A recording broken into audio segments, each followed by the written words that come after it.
Anhedonia. Have you heard this term? Maybe not, but as I explain it, you would definitely nod along. So it's the feeling when nothing sparks interest or happiness in you anymore, when you find it hard to embrace life. This feeling, it's a silent thief, an invisible fog that creeps into the soul and muffles the melodies of joy. If I ask why you're not feeling happy, you might have 1,000 reasons. Life can be full of obstacles and suffering, and you might have been through the lowest of lows, and you might think there is no reason for you to be happy. But listen, no matter how tough life gets, there are still countless reasons to smile. But these reasons become visible only when you start embracing your life. But how do you embrace life when it's full of thorny challenges? How do you avoid falling into the depths of Anhedonia? It's possible. You can do it. This is what I'm here to teach you, how to embrace your life and be happy. So read on to find your true happiness back and live to your fullest. But before I talk about how you can master the essence of embracing your life, it's really important to understand what embracing life actually means. Is it to accept who you are? Is it to be prepared for what will happen next? Is it to just know that this is your destiny? No. Embracing your life means way more than that. For me, embracing life means recognizing how incredibly awesome it is.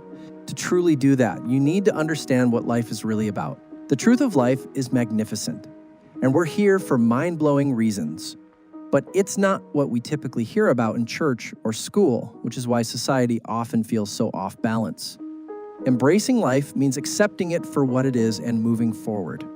Embracing your life means embracing the uncertainties it contains. Embracing your life also means accepting your imperfections, loving who you are, how you look, what you do. But I don't mean here that if you are born a certain way, say poor, you just embrace this fact and be like that forever. No, embracing your life does involve changes in evolution, but you should go for it only when you want to, not because society wants you to do that. There is a big difference.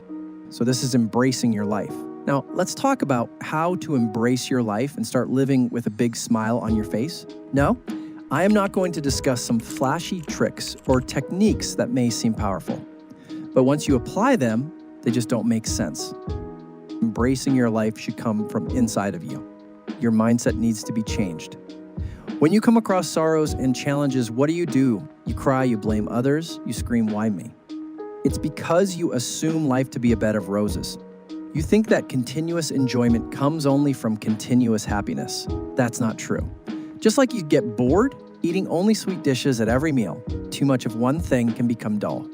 True happiness is found in the process of enjoyment, whether it's through good times or tough times. Can a maze be called a maze without twists and turns? No. Just like that, life would lose its true essence without any hurdles or challenges.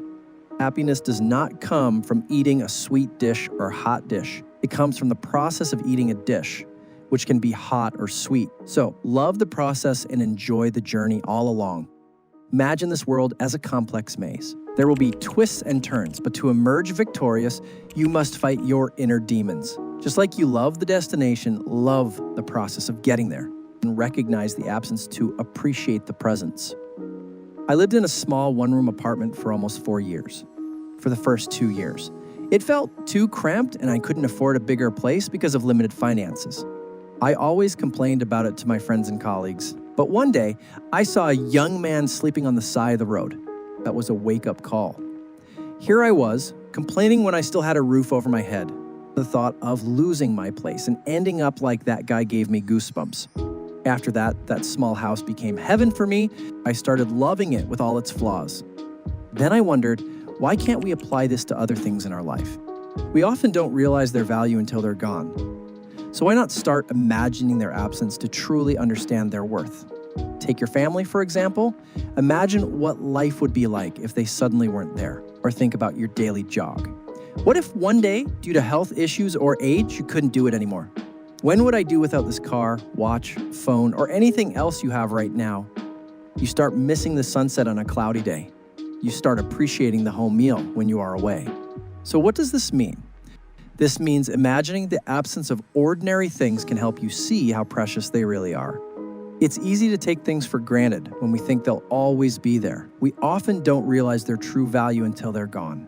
That's why it's so important to acknowledge the absence to fully appreciate the present. When we understand that everything is temporary, we become more mindful of how we spend our time. We start to appreciate even the smallest moments and don't take anything for granted. And when you realize the true value of your blessings, you start cherishing every moment. You begin living in the present and appreciate every part of it. Thinking about the past can be enjoyable, but also stressful. Looking into the future can be exciting and hopeful, yet it can also cause anxiety due to its uncertainty. Thinking about the past and future isn't inherently bad. It's totally natural. The key is to recognize that these memories and dreams are just thoughts. They aren't your reality right now. It takes regular practice to notice your thoughts and remember that they are just creations of your mind. Here's an exercise to help you with that, which you can use anytime, especially when you're feeling off track. First, take 3 deep, slow breaths, in through your nose and out through your nose. Next, engage your 5 senses, starting from the bottom of your feet. What's the temperature of your right pinky toe? How tight is your sock around your ankle? Move up your body, gently noticing what you feel without any judgment. Now, check in with your other senses. What do you see? How is the shadow on the walls? What do you hear? Maybe the bird chirping or kids weeping. What do you taste if you take a sip of water or tea? Finally, what do you smell? Perhaps coffee in the air or just the coolness of the air as you breathe. By doing this, you bring yourself back to the present moment as an observer. Take note of the thoughts and emotions causing your frustration, anger, or anxiety. Label them for what they are, just thoughts. Not bad or good, just thoughts. This awareness exercise helps you stay in the present and can be done quickly or slowly. Depending on the moment, to build this habit, pick a period, like a week or a month, and keep a physical record. Each time you recenter yourself and acknowledge your anxiety-inducing thoughts, mark it down with a star or check mark. This will give you a visual reminder of the progress you're making in recognizing your thoughts for what they are. This simple act of awareness helps you learn more about yourself and become your own guide. It keeps your mind calm under pressure and helps you make clear choices. To sum up, this allows you to stay in the flow and adapt to the challenges this life has to offer. And the most important part of embracing your life is to recognize that you can't control it all. We all know this, yet being human often means acting as if we have everything under control. Sure, there might be many things in your life that feel solid, but in reality, even the most stable parts of our lives can be shaken.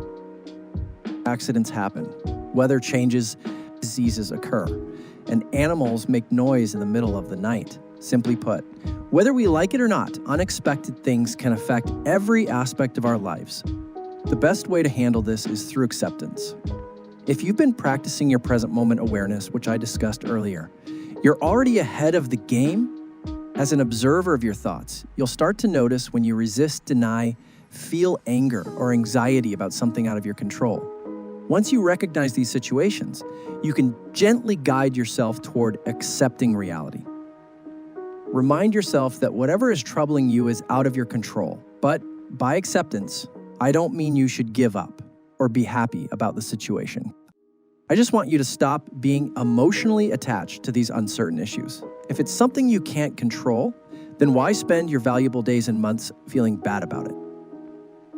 But there is one thing you can control, your response. So next time you're running late and catch every red light on your way to an important meeting, use it as a learning opportunity to accept reality and let go of any frustration. Another thing to keep in mind is that you can live only one life. You have to choose one path, stick with it, and live it as best as you can. Ideally, this choice should come from understanding who you are at your core, what you love and value, where you want to go when you want to achieve your goals, and how you want to spend the limited time you have. But the thing is, life does not always go as you planned. There are ups and downs, and sometimes in the middle of the road, you realize this is not the right path. Now you are left with 2 choices. Either keep moving forward to know where this path goes, or get up, dust ourselves off, and restart the journey to figure out the right path.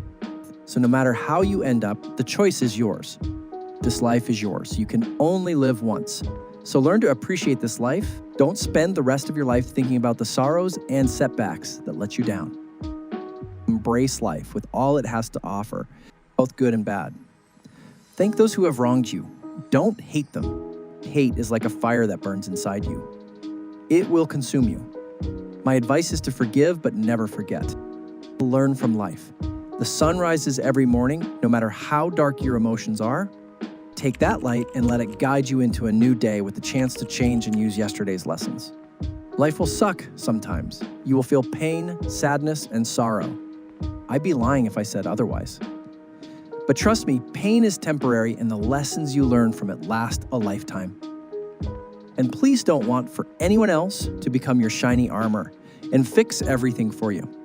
In real life, people have their own worries and problems to deal with. No one has time and energy to handle yours. So don't wait for anyone or let life get too hectic. Make sure to enjoy the little things because you never know what's around the corner.